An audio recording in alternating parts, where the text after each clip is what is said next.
Hola, bienvenidos a un nuevo programa de A Ciencia Cierta, el programa del doctor Daniel Estambulián. Soy la doctora Marité Rosanova y hoy me acompaña la doctora Paula Rodríguez Diantorno.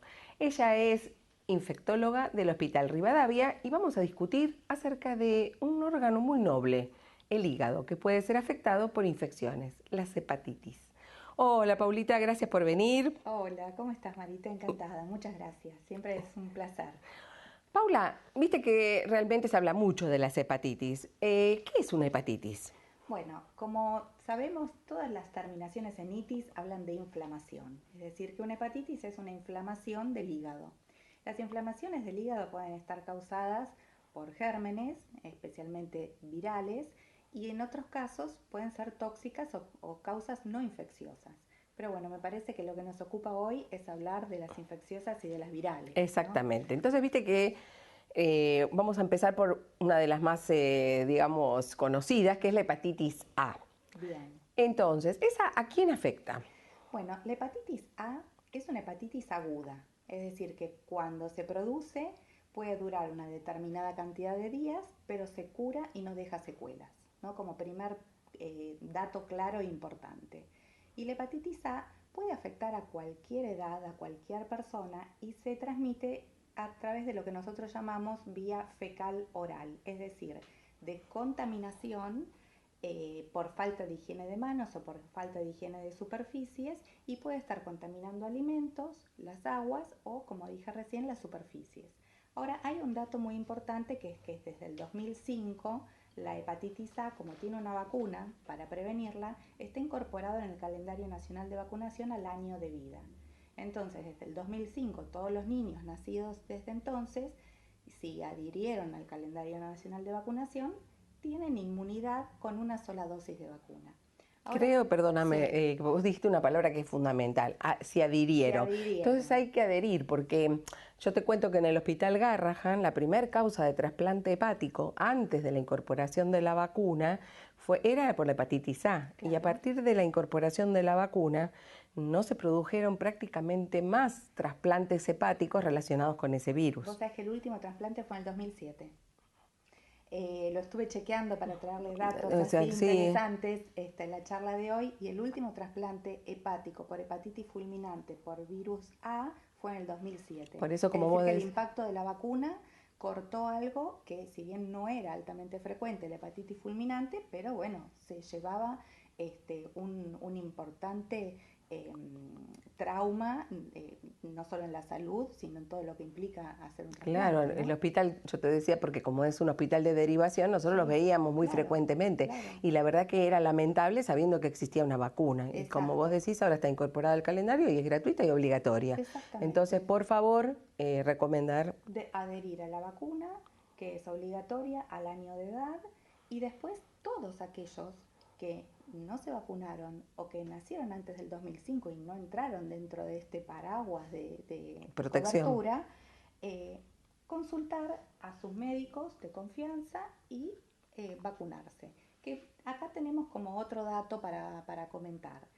Algunos adultos tienen inmunidad adquirida para la hepatitis A y eso está dado porque en el transcurso de la vida han estado en contacto con el virus y desarrollaron una infección poco sintomática, es decir, que no tuvo la clínica clásica de la hepatitis, que de paso la podemos recordar, que es el color amarillento de la piel o ictericia, la elevación de las transaminasas, dolor abdominal, náuseas, vómitos, materia fecal que puede ser clarita, la orina oscura, que decimos tipo té. Entonces, esa es la clínica florida de una hepatitis, pero a veces pasa como un cuadro gripal, como un cuadro inespecífico de dolor de cuerpo, y uno transcurrió una hepatitis A en general en edades tempranas, entre los 5 y los 10 años o hasta los 14 años puede ser así con pocos síntomas. Entonces, en la edad adulta le pedimos a nuestro médico que nos chequee si tenemos anticuerpos de hepatitis A. Si no tenemos, es decir, nos da negativo, nos podemos vacunar. Perfecto. Perfecto. Y si nunca recibió la vacuna, no se acuerda de nada, si no quiere hacerse el estudio, se va a vacunar igual. Exactamente. No, porque eso es fundamental. Se puede vacunar uno sin saber, es decir, ¿y cómo sé si la tuve o no la tuve? no importa, me puedo vacunar igual. Y tal vez eso es importante a la gente que viaja a lugares, sobre todo, ¿no? Sobre todo, porque bueno, para seguir, una cosa interesante, que la hepatitis A cambió la epidemiología en nuestro país desde que está la vacunación. Porque antes encontrábamos, por ejemplo, en provincias como Tucumán, que más del 80% de los niños de 14 años tenían anticuerpos por haber tenido ya hepatitis. En cambio ahora la hepatitis en los niños es mucho más infrecuente, la vemos lamentablemente en los no adherentes a las vacunas, pero la empezamos a ver en poblaciones de adultos que oscilan entre los 20 y los 39 años, y hoy si antes era un comportamiento endémico, es decir, teníamos una cantidad de casos permanente, ahora lo que tenemos son brotes. Y en este momento en Argentina estamos cursando un brote de hepatitis A en adultos, predominantemente varones, entre los 20 y los 39 años. Esto es un dato importante porque, o sea que pasa de ser una hepatitis inocente cuando la adquirimos en la infancia a ser una hepatitis que puede ser grave, que puede requerir igualmente trasplante hepático y ser fulminante en los jóvenes. Y eso sería gravísimo teniendo la vacuna, teniendo ¿no? la vacuna. Entonces, hoy la hepatitis A, que por ahí tiene como esta fama de ser la hepatitis buena, no hay que descuidarla y hay que, si no conocemos, si desconocemos nuestra situación inmune, vacunarnos igual. Bien. Porque también puede ser también por vía de transmisión sexual, ¿no? Exacto, exacto. Ese dato que me decís, Marita, es sumamente importante porque estos casos que estamos viendo en aumento en estos últimos periodos es sobre todo en varones que tienen sexo con otros varones, por la práctica oral anal, por ejemplo. Entonces, en ese caso, la transmisión fecal es casi directa y si una persona está cursando la hepatitis en forma asintomática o antes de que se desarrollen los síntomas, transmite la hepatitis. Y con alto inóculo aparte. Con alto inóculo. Entonces nos estamos encontrando, tiro otro dato así de color, que el año pasado tuvimos 69 casos de hepatitis reportados y este año ya vamos por 24 en este poquito de año que transcurrió.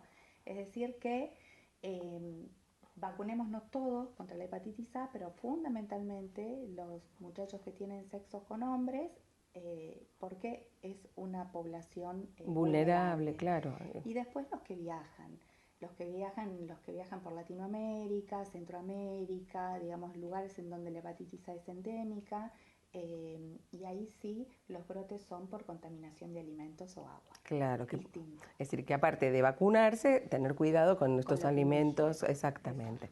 Entonces creo que con hepatitis A el mensaje es muy claro. Claro, si hay vacuna, no hay que desaprovechar la vacuna. Bien, perfecto. Seguimos el alfabeto. Seguimos. Hepatitis B. Bueno, la hepatitis B es una hepatitis que clínicamente se puede comportar como todas las hepatitis, es decir, que cuando da síntomas, otra vez, los color amarillento de la piel, náuseas, vómitos, las características del decaimiento de cuerpo, pero esto es una hepatitis que se transmite fundamentalmente por la sangre y por las relaciones sexuales. Y la posibilidad de transmisión del virus de la hepatitis B es mucho más fácil incluso que el HIV. Y el preservativo, que si bien es una de las herramientas de prevención, no es 100% efectivo para la B, porque la B se transmite y el inóculo es importante cuando se transmite por la vía sexual. Pero la buena noticia es que hay vacuna. Exacto. Y perdóname, nos faltó otra vía de transmisión que sería de la mamá al bebé, ¿no es cierto? Por supuesto, y la hepatitis A también si se cursa la hepatitis A durante el embarazo.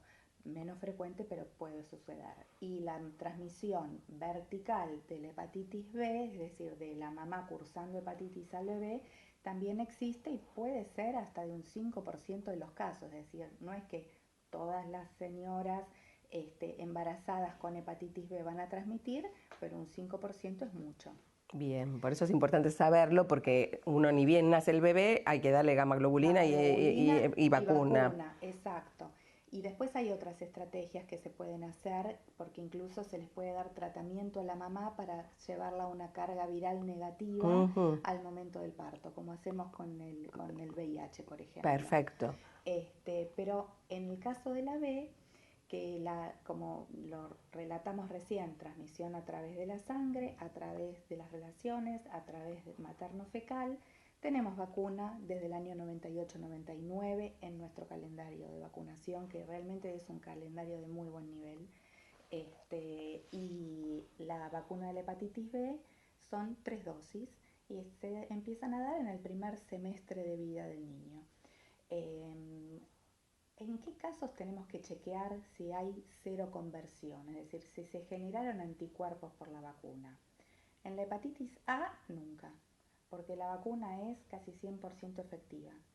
Y los anticuerpos que medimos en los análisis no llegan a medir respuesta vacunal en la A. En cambio, en la B sí genera respuesta y tenemos que alcanzar un determinado número de control para ver que la vacuna haya generado inmunidad. ¿En qué casos? No en todos los casos. En las poblaciones que tienen riesgo de adquirir. Entonces, el personal de salud debe conocer su nivel de anticuerpos, los pacientes que hacen diálisis también, los que van a recibir algún tratamiento inmunosupresor, si van a recibir corticoides o quimioterapia.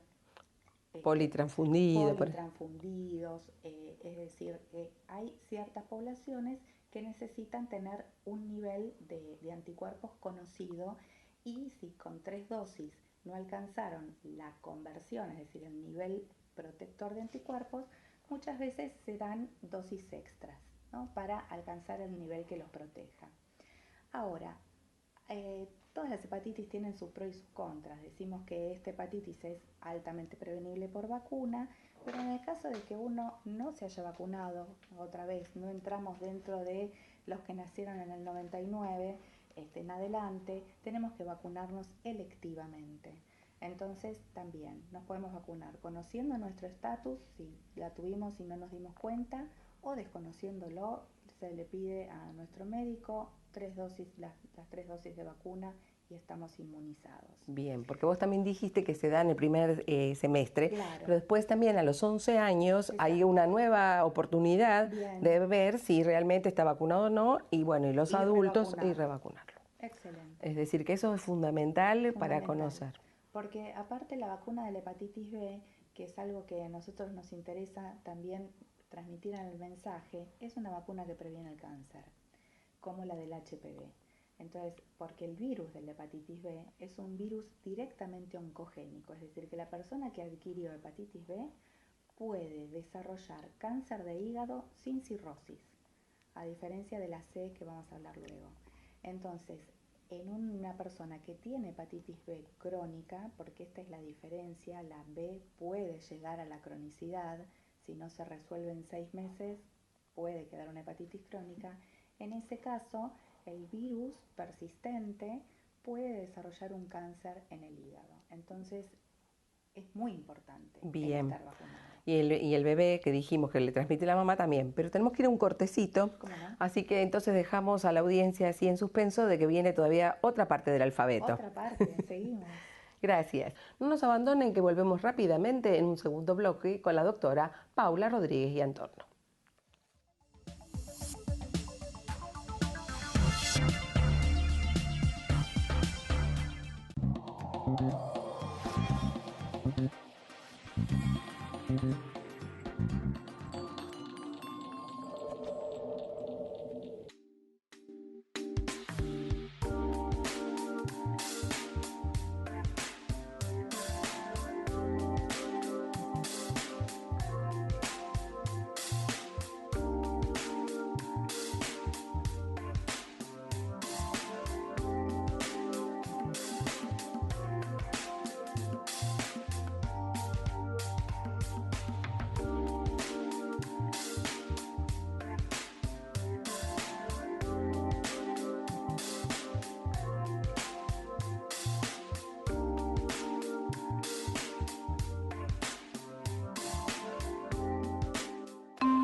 Pacientes con destino medicina de viajero, favor de embarcar por consultorio 4.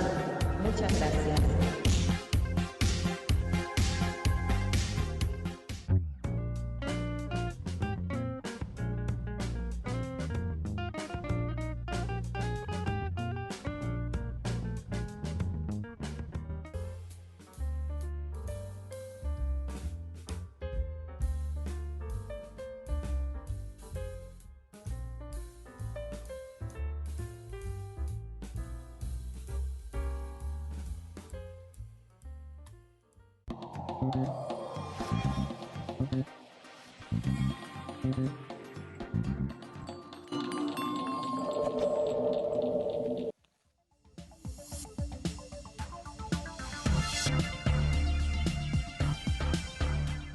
Hemos regresado en este segundo bloque de A Ciencia Cierta y seguimos entonces con hepatitis. Paula, habíamos dejado el suspenso, ya hablamos de la hepatitis A, de la hepatitis B, la importancia de la vacunación. Sí. Seguimos en el alfabeto, la C. Bueno, la C. La C es otra hepatitis, es decir, pareciera como que son todas hepatitis, pero son todas bien distintas en su forma de transmisión, bien distintas, no en su clínica, pero en su comportamiento en el hígado. Entonces la C es una hepatitis que lamentablemente no tenemos vacuna, pero como les decía, cada una tiene su pro y su contra, lo que tiene es cura. Entonces, hago como un breve repasito, ¿no? La A se cura sola, se autolimita, es aguda, puede ser grave, pero se autolimita. La B pasa a la cronicidad, pero tenemos vacuna, y la que pasa a la cronicidad son la menor cantidad de casos. Y la C es al contrario, uno la adquiere a través de sangre, sobre todo, menos frecuentemente sexual, en general con microtraumatismos, con transfusiones antes de que el virus se detectara.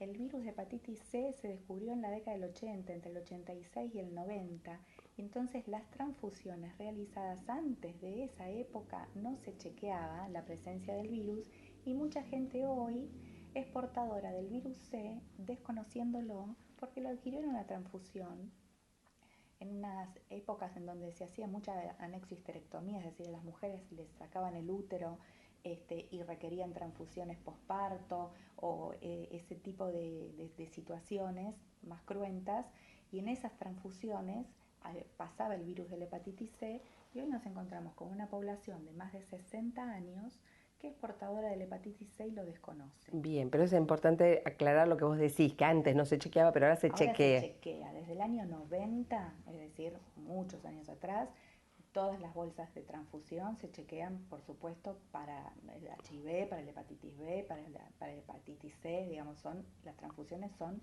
absolutamente seguras. Seguras, eso es importante. Pero en décadas pasadas, en el siglo pasado, pudo suceder eso. Y lo que tiene esta hepatitis es que es silenciosa.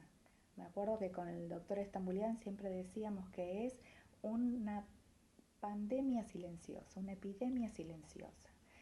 Porque uno tiene el virus y el virus puede no ocasionar ningún síntoma, pero sí puede tener manifestaciones extrahepáticas. Entonces, es importante para la comunidad y para los otros especialistas, no hepatólogos, no infectólogos, que estemos atentos a que un decaimiento prolongado, dolores articulares, procesos en la piel como líquen, psoriasis, ojo seco, enfermedad de Sjögren, problemas en los riñones como crioglobulinemia o proteinuria, muchas veces son manifestaciones extrahepáticas del virus de la hepatitis C. El virus de la hepatitis C aumenta el riesgo cardiovascular, entonces muchas veces aquellas personas que tienen un infarto tienen que tener chequeado si tienen hepatitis C, porque no quiere decir que ocasione, pero tienen riesgo cardiovascular aumentado. Entonces todas estas cosas son puntitas para los especialistas, es decir, voy a chequear la hepatitis C en este paciente.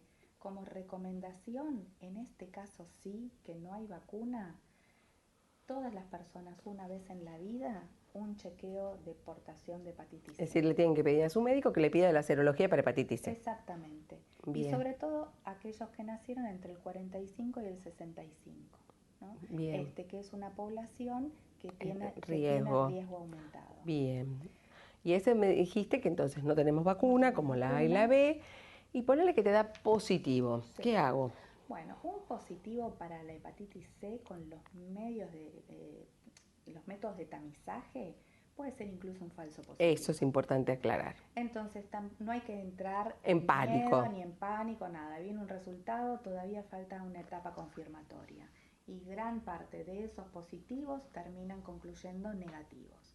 Entonces lo que hacemos es hacer un segundo estudio confirmatorio, que esta tan conocida PCR, que es una tecnología que la usamos mucho en el COVID. Se hace PCR para el virus de la hepatitis C y ahí se confirma con la carga viral la presencia o la ausencia del virus. Pero ahí también viene un dato interesante, que tampoco hay que desgarrarse las vestiduras contra un positivo, porque la hepatitis C hoy tiene tratamiento. Entonces, si bien es una de las causas más frecuentes de origen viral de cirrosis hepática, también puede, en su evolución lenta y silenciosa, no generar prácticamente daño o generar una fibrosis leve, y entonces el tratamiento que nos garantiza curación son comprimidos entre 8 y 12 semanas de tratamiento, es decir, antes el tratamiento era muy arduo porque se daba interferón inyectable, o sea, cambió la estrategia del tratamiento. La estrategia, los efectos adversos, es otra historia. Con la hepatitis C, estadificando el nivel de daño hepático, se elige un tratamiento que puede tardar entre 2 meses y 3 meses y el 98% se curan. Bien, eso es un mensaje muy importante. Es un mensaje importante. Entonces, si nos sale positivo, no desesperar. No hay que desesperarse. Primero por lo que vos decís, que puede ser un falso positivo, Exacto. que necesita otra confirmación y que si se confirma hay tratamiento. Exacto. Y el tratamiento es curativo. Y si no es curativo en la primera instancia, es decir, que si no nos conformamos con un éxito del 98% con el primer tratamiento, tenemos el tratamiento alternativo y se curan. Bien. O sea que es muy es seguro. Bien, eso aparte es resorte de la consulta precoz. La consulta, exactamente. Bien. Y de percibir el riesgo, ¿no? Si uno pudo haber estado en riesgo y consultar. Si no percibe el riesgo, hacer un chequeo una vez en la vida. Pero la otra población de riesgo, que pueden ser, como dije, los transfundidos, en aquella época, las prácticas de la salud, aquella época en donde venía un enfermero a domicilio y nos daba inyecciones intramusculares con una pobre metodología de esterilización, todo esto hablando de pobre con ganas. Claro, de la década previa al 90. Entonces ahí pudo haber casos en donde se han demostrado que en toda una población un mismo virus originario fue transmitido por una práctica de salud. Entonces, esos casos también, si tienen el recuerdo, consultar. Y el tema del uso de sustancias de drogadicción, digamos. Claro, de adicción inhalatoria o inyectable, ¿no? El compartir equipos de inyección o el compartir el elemento de inhalación, el microtraumatismo, con personas que sean portadoras del virus C, puede transmitirse con este microtraumatismo o con el equipo. Bien, es decir, que ahí tienen que percibir el riesgo y pedir entonces, porque a veces tal vez el médico le pasa desapercibido, pero bueno, como vos decís, si yo percibo el riesgo, pedir el estudio. Exacto. Muy bien, seguimos en el alfabeto. Sí. La D. Bueno, la D. La D es una hepatitis que necesita sí o sí tener al virus B para desarrollarse. Es decir, que no cualquiera puede tener hepatitis D, sino que puede suceder en aquellos pacientes que tienen B, que tienen infección crónica por virus B o hepatitis crónica por virus B, y ahí se agrega, si tienen riesgo, la hepatitis D, que tiene la misma forma de transmisión. Es decir, perdóname, que si ya te detectaste que tiene B, ya le pedís las dos. Y se pide la D, y en todo caso, si el paciente es D negativo, lo que se hace es estar muy alerta a cómo es el comportamiento clínico. Estos pacientes necesitan un control semestral, anual, de alfa-fetoproteína y de... Está bien, eso que le dice el médico, digamos. Que lo diga el médico de cabecera. Pero un paciente que tiene una hepatitis B crónica que viene estable, de repente hace una reactivación y en esa reactivación hay que sospechar que se pudo haber agregado el virus D.